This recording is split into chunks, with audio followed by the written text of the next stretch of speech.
ਤੇ ਇਹ ਦੱਸੋ ਕਿੰਨੀਆਂ ਕੁ ਜੁੱਤੀਆਂ ਪਸੰਦ ਆ ਗਈਆਂ ਤੁਹਾਨੂੰ? ਜੁੱਤੀਆਂ 10-15 ਲੈ ਲੀਆਂ। 10-15 ਕੀ ਦੁਕਾਨ ਪੋਣੀ ਜਾ ਕੇ ਤੇ ਦੁਕਾਨ ਸਾਰੇ ਜੀਆਂ ਨੂੰ ਦਿਆਂਗੇ ਇੱਕ ਜੁੱਤੀ। ਅੱਛਾ ਹਾਂ ਅੱਛਾ, ਇੰਨੀਆਂ ਫਰਮਾਇਸ਼ਾਂ ਆਈਆਂ ਸੀ ਪੰਜਾਬੀ ਜੁੱਤੀ ਦੀਆਂ। ਹਾਂਜੀ ਹਾਂਜੀ। ਅੱਛਾ ਸਰਦਾਰ ਜੀ ਹੁਣਾਂ ਨਾਲ ਕੋਈ ਰਿਆਇਤ ਕਰੋਗੇ, ਕੋਈ ਪਿਆਰ ਮੁਹੱਬਤ ਕਰੋਗੇ? ਫੁੱਲ ਪਿਆਰ ਮੁਹੱਬਤ ਕਰਕੇ ਪੰਜਾਬੀ ਜੁੱਤੀਆਂ ਪਿਓਰ ਲੈਦਰ ਦੀ ਅਸੀਂ ਇਹਨਾਂ ਨੂੰ ਸੇਲ ਕਰਨੇ ਹੁੰਦੇ ਆ। ਹਾਂਜੀ ਸਾਲ ਵੀ ਸਾਲ ਸਾਡੀ ਇੱਥੇ ਦੁਕਾਨ ਹੁੰਦੀ ਹੈ ਔਰ ਫੁੱਲ ਇਹਨਾਂ ਨਾਲ ਪਿਆਰ ਫੁੱਲ ਮੁਹੱਬਤ ਕਰੀਦਾ ਵਾ।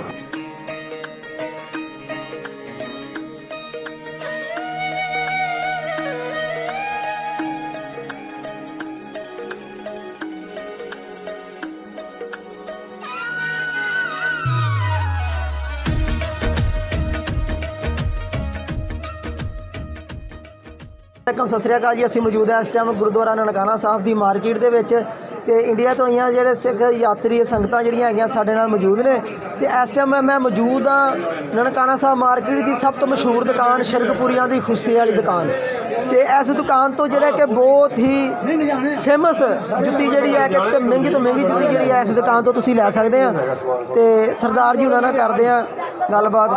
ਕੀ ਨਾਮ ਇਹਦਾ ਹੈ? ਬਲਕਾਰ ਸਿੰਘ। ਅੱਛਾ ਜੀ, ਤੇ ਕਿਹੜੀ ਜਗ੍ਹਾ ਤੋਂ ਆਏ ਹੋ? ਅਸੀਂ ਆਏ ਆ ਤਰਨਤਾਰਨ ਡਿਸਟ੍ਰਿਕਟ ਪੰਜਾਬ। ਪੰਜਾਬ ਤੋਂ। ਅੱਛਾ ਕਿੰਨਵਾਂ ਗੇੜੀ ਤੁਹਾਡੀ? ਪਹਿਲੀ ਗੇੜੀ ਆ। ਹਾਂਜੀ। ਅੱਛਾ ਇਹ ਦੱਸੋ ਕਿ ਕਿਸ ਤਰ੍ਹਾਂ ਦਾ ਲੱਗਾ ਇੱਥੇ ਆ ਕੇ? ਬਹੁਤ ਖੁਸ਼ੀ ਹੋਈ ਆ। ਖੁਸ਼ੀ ਹੋਈ ਆ। ਹਾਂ ਆਦੇ ਗੁਰੂ ਦੇ ਦਰਸ਼ਨ ਕਰਕੇ ਆਏ ਆ, ਗੁਰਦੁਆਰੇ ਦੇ ਦਰਸ਼ਨ ਕਰਨ ਆਏ ਆ ਤੇ ਬਹੁਤ ਖੁਸ਼ੀ ਆ। ਅੱਛਾ ਜਦੋਂ ਸਰਦਾਰ ਆਉਂਦੇ ਆ ਤੇ ਇੱਥੋਂ ਪੰਜਾਬੀ ਜੁੱਤੀ ਲੈ ਕੇ ਜਾਂਦੇ ਆ, ਬੜੀ ਮਸ਼ਹੂਰ ਹੈ ਤੇ ਇਹ ਦੱਸੋ ਕਿੰਨੀਆਂ ਕੁ ਜੁੱਤੀਆਂ ਪਸੰਦ ਆ ਗਈਆਂ ਤੁਹਾਨੂੰ? ਜੁੱਤੀਆਂ 10-15 ਲੈ ਲੀਆਂ। 10-15 ਕੀ ਦੁਕਾਨ ਪੋਣੀ ਜਾ ਕੇ ਤੇ ਦੁਕਾਨ ਸਾਰੇ ਜੀਆਂ ਨੂੰ ਦਿਆਂਗੇ ਇੱਕ ਜੁੱਤੀ। ਅੱਛਾ ਹਾਂ ਅੱਛਾ, ਇੰਨੀਆਂ ਫਰਮਾਇਸ਼ਾਂ ਆਈਆਂ ਸੀ ਪੰਜਾਬੀ ਜੁੱਤੀ ਦੀਆਂ। ਹਾਂਜੀ ਹਾਂਜੀ। ਅੱਛਾ ਤੇ ਇਹ ਦੱਸੋ ਕਿ ਇੱਥੇ ਆ ਕੇ ਕਿੱਦਾਂ ਦਾ ਲੱਗਾ ਤੁਹਾਨੂੰ? ਬਹੁਤ ਵਧੀਆ ਲੱਗਾ। ਅੱਛਾ ਪ੍ਰਬੰਧ ਕਿੱਦਾਂ ਦਾ? ਪ੍ਰਬੰਧ ਬਹੁਤ ਵਧੀਆ, ਪ੍ਰਬੰਧ ਬਹੁਤ ਵਧੀਆ। ਹਾਂ ਇਹ ਦੱਸੋ ਕਿ ਇਹਨਾਂ ਨੇ ਕੋਈ ਜੁੱਤੀਆਂ ਨਾਲ ਤੁਹਾਡੇ ਨਾਲ ਰਿਆਇਤ ਕੀਤਾ? ਉਹ ਰਹਿਤ ਕਰਨਗੇ ਪਤਾ ਲੱਗੂ ਇਹਦਾ ਲੈਣੀਆਂ ਹੋਰ ਅਜੇ ਕੋਈ ਲਈਆਂ ਕੋਈ ਲੈਣੀਆਂ।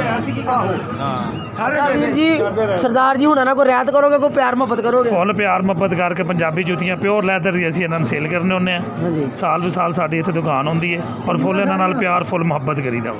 ਕੀ ਬਾਤ ਹੈ। ਅੱਛਾ ਤੇ ਇਹ ਦੱਸੋ ਉਹਨਾਂ ਨੂੰ ਹੁਣ ਇਹਨਾਂ ਨੇ 15 ਜੋੜੇ ਲਏ ਆ। ਹਾਂਜੀ। ਜੀ ਤੇ ਖਸੂਸੀ ਪਿਆਰ ਕਰੋਗੇ ਨਾ? ਫੁੱਲ ਖਸੂਸੀ ਮੁਹੱਬਤ ਵਾਲਾ ਰੇਟ ਲਗਵਾਇਆ ਇਹਨਾਂ ਨੂੰ, 15 ਜੋੜੇ ਲਏ ਆ। ਬਹੁਤ ਬਹੁਤ ਸ਼ੁਕਰੀਆ ਜੀ। Thank you.